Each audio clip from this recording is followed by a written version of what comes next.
मेरे समस्त दोस्तों को, भाई बहनों को, बड़े बुजुर्गों को तहे दिल से नमन। राम राम, सत श्री अकाल, अस्सलाम वालेकुम, सत साहिब।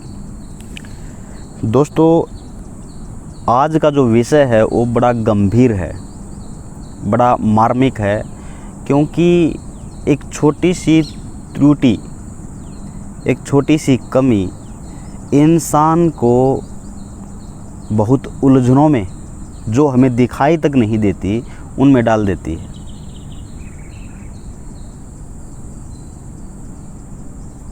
जिस चीज़ के बारे में हम गहराई से मंथन नहीं कर पाते, समझ नहीं पाते, और जिस चीज़ की लोग समझते हैं कि आवश्यकता भी नहीं है, वो छोटी सी त्रुटि इंसान को सफल होने से एक बाधक के रूप में काम करती है और सफल होने से रोक देती है। दोस्तों, आज का ये विषय है, ये उस गंभीर विषय के बारे में है जो एक मानुष जन्म के लिए एक जहर का काम करता है। मैं उस अति आवश्यक और एक उस मेन कारण, जो मुख्य कारण है, उसके बारे में चर्चा करना चाहता हूँ। आज के वक्त में, इस आधुनिक युग में, इंसान अपने रोज़मर्रा के लिए भाग रहा है। एक दो रोटी के रोज़गार के लिए वो यत्नशील है। अपने जीवन यापन करने के लिए, अपनी हर जिम्मेदारी को निभाने के लिए, अपने हर सपने को सजाने के लिए, पूरा करने के लिए वो कार्यरत है। वो सही है, वो शिक्षित होने के दौर में है, वो सफल होने के दौर में है, वो दो रोटी के रोज़गार को हासिल करने के दौर में है, या फिर वो खुद का स्टार्टअप कुछ करना चाहता है, बिजनेस करना चाहता है, या किसी भी लाइन में, यानी कि वो व्यापारी है या किसी काम का सहकर्मी है, सरकारी नौकर है, मुलाजिम है, या वो नेता है, या आम जनता का आम साधारण इंसान है। कोई भी इंसान रहने से उसको अपने निर्वाह के लिए किसी न किसी एक सहारे की आवश्यकता होती है। अब इंसान ने केवल एक रोज़गार का सहारे को इतना अहमियत दिया हुआ है कि वो जो सर्वदाता है, जो सभी सहारा देने वाला है, हम उसको दरकिनार कर बैठे हैं। और इतना दरकिनार कर दिया है कि वो एक साइड ऑप्शन में आता है। अगर किसी का मन किया तो ठीक है, अगर नहीं किया तो भी ठीक है। यानी कि उस सर्वदाता, वो सर्व ब्रह्मांडों के रचनहार, वो कुल मालिक, वो सबसे बड़ा परमेश्वर, वो खुदा, आज के जनमानस ने एक दरकिनार करके एक सेकंड ऑप्शन लिया हुआ है। और फर्स्ट ऑप्शन में, यानी कि फर्स्ट चॉइस में, और अपनी जो प्रथम इच्छा है, वो केवल ये है कि अपने निर्वाह के लिए, जीवन यापन के लिए हमको रोज़गार लेना है, और वहीं तक सीमित हो गए। दोस्तों, ये एक जो मसला है, जो ये मुद्दा है, ये बड़ा गंभीर है, क्योंकि ये जीवन को करीब से सोचने के लिए मजबूर करता है, और जो नहीं सोचते उनके लिए जीवन का कोई महत्व नहीं है। वो केवल अपनी वासनाओं के वशीभूत होकर के मौज मस्ती, अयासी, या फिर कुछ अच्छी क्वालिटी के इंसान होते हैं जिसमें मनोभाव अच्छे होते हैं, वो अपनी जिम्मेदारी को निभाने के लिए, अपने पारिवारिक जीवन को अच्छे से कुशल ढंग से करने के लिए, उन बातों को, उन जिम्मेदारियों को, उन फ़र्ज़ों को अदा करने के लिए वो समझते हैं कि अपना जीवन यापन करने के लिए रोज़गार ही सब कुछ है। लेकिन सब कुछ करने वाला जो सर्वदाता है, हम उसको दरकिनार कर बैठे हैं।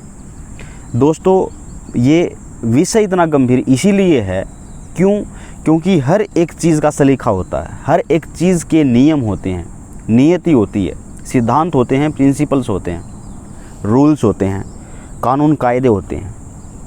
जैसे अगर हम बात करें किसी भी देश की न्याय व्यवस्था की, संविधान की, तो वो संविधान, वो लिखित संविधान उस देश का वो सर्वोपरि इसीलिए होता है कि उस देश को चलाने के लिए नियम, कायदे, कानून की आवश्यकता होती है। और संविधान में इन चीज़ों का उल्लेख होता है कि कि नागरिक को किस तरीके से रहना चाहिए, अगर वो अपराध करता है तो उसकी क्या सज़ा होती है। तो हर एक देश को व्यवस्थित करने के लिए जिस नियमावली की आवश्यकता होती है वो सब के सब नियम संविधान में अंकित होते हैं। ये है एक इस भूलोक के छोटे से खंड की बात कि किसी भी छोटे से खंड को भी चलाने के लिए नियमों की आवश्यकता होती है। उन नियमों को पारित करने के लिए संविधान का नाम दिया गया है। दोस्तों, किसी भी भूखंड के लिए नियम है तो इस पूरी जो पृथ्वी है, धरा है, उसके लिए भी हर देश के अलग अलग नियम हैं। ऐसे ही संवैधानिक नियम भी हैं जिनसे आज का जनमानस वाकिफ़ नहीं है। वो अपनी गफलतों में, अपनी मानसिकता में, अपनी सोच में इस तरह उलझा हुआ है कि एक दो रोटी के रोज़गार को अहमियत देकर, उनको सर्वोपरि समझकर उसी दौर में चला हुआ है। शिक्षित होना, कॉम्पीट करना, रोज़गार को हासिल करना और आर्थिकता को मजबूत करना, अपनी जीवन की इच्छाओं की पूर्ति करना और मर जाना, केवल यही एक जीवन का लक्ष्य नहीं होना चाहिए। इसके साथ साथ में इस दौर में, इस आधुनिकता में जो इंसान जी रहा है वो परिपूर्ण शिक्षित हो, अच्छे कायदे से वो अपने विषय में महारत हासिल करे, अपने लिए, अपने समाज के लिए, अपने देश हित के लिए, इस दुनिया के लिए भी अपना फ़र्ज़ अदा करे, हर कोशिश में परिपूर्ण हो, हर कोशिश को पूरा करके वो अपने इस रास्ते में सफल हो। इसके साथ साथ में बचपन से ही जो बच्चे की जो अवस्था होती है, बचपन होता है, उस बचपन में ही उन गुणों को, उन भावों को पैदा करो कि इस चीज़ के साथ साथ हमको आध्यात्मिक जीवन, उस भगवान का सहारा, उस भगवान को पाने के लिए भी यत्न प्रयत्न करते रहना। यानी कि बात स्पष्ट है कि आधुनिकता में जीते जीते अपने जीवन के निर्वाह के लिए कोशिश करते करते हमें आध्यात्मिक लाइन से अटैच होकर के उस परमात्मा तत्व की जानकारी लेते लेते हमको इस भूल लोक में जीवन यापन करने के लिए भी, और इस भूल लोक के बाद जो हमारी अंतर आत्मा है, जो आत्मा है, उसको उस परमात्मा तत्व तक पहुंचाने के लिए भी हमको ये दोनों पढ़ाई एक साथ करनी पड़ेगी। दोस्तों, ये विषय इसीलिए गंभीर और आवश्यक है कि इंसान एक पक्ष में जा कर के अगर कुछ हासिल भी कर लेता है तो दूसरे पक्ष का जो जीवन होता है और जीवन शैली के बाद की जो दुनिया शुरू होती है, हम उसको दरकिनार कर बैठे हैं। आज के जनमानस को चाहिए अपने नए वंश को, अपने जो आने वाली नस्ल है उसको, आने वाली दुनिया है उनको वाकिफ़ करे, उनको जागरूक करे कि अपने जीवन शैली को जीते जीते हमें अपनी अंतर आत्मा के लिए भी और अपने रोज़गार के लिए भी, अपने जीवन यापन के लिए भी दोनों भावनाओं को, दोनों चीज़ों को, दोनों नियमों को, दोनों कानूनों को और इस संविधान को हमको साथ लेकर कोशिश करते करते चलना पड़ेगा। दोस्तों, देखा गया है कि अगर इस समाज में, आधुनिकता में, अगर कोई इंसान दूसरे इंसान का सहारा बन जाता है और उसको रोज़गार देने में सक्षम हो जाता है, और यदि कोई बीमार व्यक्ति है, उस बीमार व्यक्ति को इलाज करके कोई डॉक्टर स्वस्थ कर देता है, या फिर कोई किसी मुसीबत में फंसा हुआ है, उस मुसीबत में उसका हमदर्द बन करके कोई साथी आता है और उस मुसीबत से निकाल देता है, निजात दे देता है, चाहे वो पैसे की है, चाहे आर्थिकता की है, चाहे शारीरिक की है, चाहे कुछ मानसिकता की है। तो दोस्तों, इन छोटी छोटी उलझनों में अगर कोई हमदर्द बन करके सहारा दे देता है तो लोग उन्हें भगवान का दर्जा दे देते हैं। भाई, उनका आदर करो, सत्कार करो, अपने जीवन में जगह दो, उनका जीवन पर्यंत तक उसके इस मूल्यवान काम के लिए उनकी कदर करो और उनकी ज़रूरत में या उनकी मदद में हमेशा तैयार रहो। ये एक नैतिकता की बात है कि अगर कोई आपका हमदर्द बन के, आपका साथी बन के सहयोग करता है तो आप भी उसके लिए तैयार रहो। लेकिन ये मूर्खता नहीं मत करो ये मूर्खता नहीं करनी चाहिए कि उसको भगवान का दर्जा दे दिया जाए। दोस्तों, इन सर्व ब्रह्मांडों के रचनहार, कुल मालिक, पूर्ण परमात्मा, पूर्ण भगवान, ओ खुदा, ओ ईश, ओ परमेश्वर, जिन्होंने इन पूरी सृष्टि की रचना की है, वो सनातन सतधाम में है। वो पूर्ण परमात्मा, सनातन परमात्मा, वो अमर लोक में है। और इस मृत लोक में जो हम फंसे हुए हैं, हमें इस कर्म भूमि पर कर्म करके ही, उन नियमों का पालन कर कर, उन प्रिंसिपल, उन सिद्धांतों में अपने जीवन को व्यतीत कर कर, उन सुकर्मों को अर्जित कर कर, और अपनी बुराइयों को, अपनी कमियों को, अपनी गलतियों को दूर कर करके पाक पवित्र होकर उस परमात्मा को पा सकते हैं।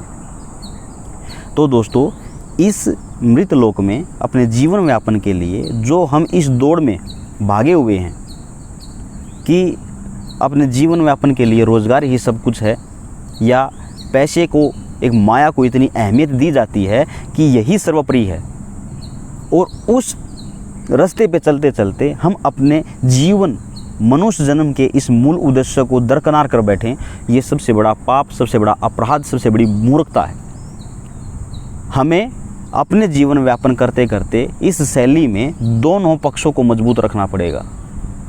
अपनी आवश्यकताओं को पूर्ति के लिए अपने पठन पाठन को तैयार करना पड़ेगा। इधर से हमें आध्यात्मिक संविधान की जानकारी लेकर, नियमों की जानकारी लेकर, उन पर चलकर, उन पर मजबूत होकर हमें इन दोनों रास्तों में मजबूत होना पड़ेगा, और दोनों रास्तों में ही सफल होना पड़ेगा।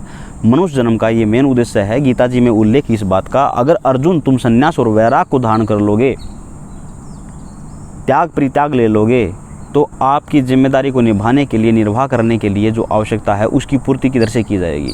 तो इंसान को चाहिए कि कर्म भी करे और अपनी आध्यात्मिक लाइन की भक्ति को भी परिपूर्ण करे। तो हमको अपने जीवन को व्यापन करने के लिए जो हमारी आवश्यकता है उसकी पूर्ति करने के लिए हमें इस दौर को भी, इस रास्ते को भी, इस पथ को भी मजबूत करना पड़ेगा। और हमें इस मनुष्य जन्म के होने के कारण, इस जीवन के महत्व को समझने के हेतु हमें इस आध्यात्मिक लाइन को भी मजबूत करना पड़ेगा, और उस परमात्मा को पाने के लिए हमें यत्न प्रयत्न करना पड़ेगा।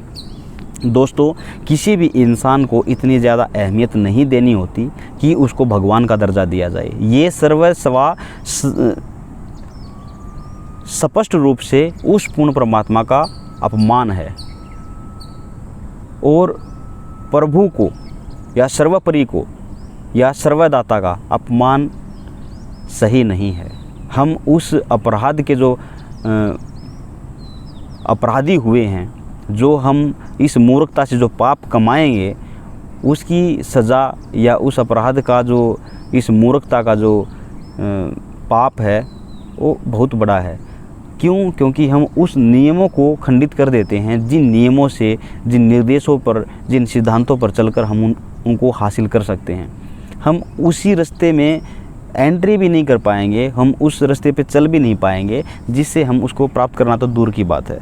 तो दोस्तों, मेरा आग्रह है, विनम्र निवेदन है, करबद्ध प्रार्थना है कि आप किसी भी इंसान को इतना ज़्यादा महत्व मत दो कि उसको भगवान का दर्जा दिया जाए। ये उस परमात्मा का अपमान है, और अपमान से या नियमों का खंडन से या सिद्धांतों को तोड़ने से किसी भी रास्ते में सफल नहीं हो सकते। तो दोस्तों, आशा करता हूँ कि आपको इस नियमावली का, इस नियम का और इस कारण का पता चला है कि हमें किसी भी इंसान को इतनी ज़्यादा अहमियत नहीं देनी होती उस परमात्मा को छोड़कर। ये जो सर्वदाता है, इन असंख्यों ब्रह्मांडों के जो मालिक हैं, हमको उन्हीं को वो अहमियत देनी है, उन्हीं की कदर करनी है, उनका सम्मान करना है, और हर नियम, हर सिद्धांत, हर प्रिंसिपल्स को पूरा कर करके हम उसे प्राप्त कर सकते हैं। तो आशा करता हूँ वीडियो का मेन मुख्य उद्देश्य था वो अच्छा लगा होगा। तो ऐसे ज़रूरतमंद जो भक्ति के मार्ग में और सफल इंसान के जीवन में जो मुख्य नियम होते हैं, गुण धर्म होते हैं, विशेषताएं होती हैं, उन नियमों को, विशेषताओं को, गुण धर्मों को अपने जीवन में अर्पित करने के लिए, अपनाने के लिए जो महत्वपूर्ण नियम हैं, उनको मैं आपके सामने, आपके समक्ष लेकर आता रहूँगा। तो मिलते हैं किसी नेक्स्ट वीडियो में, तब तक के लिए नमस्कार।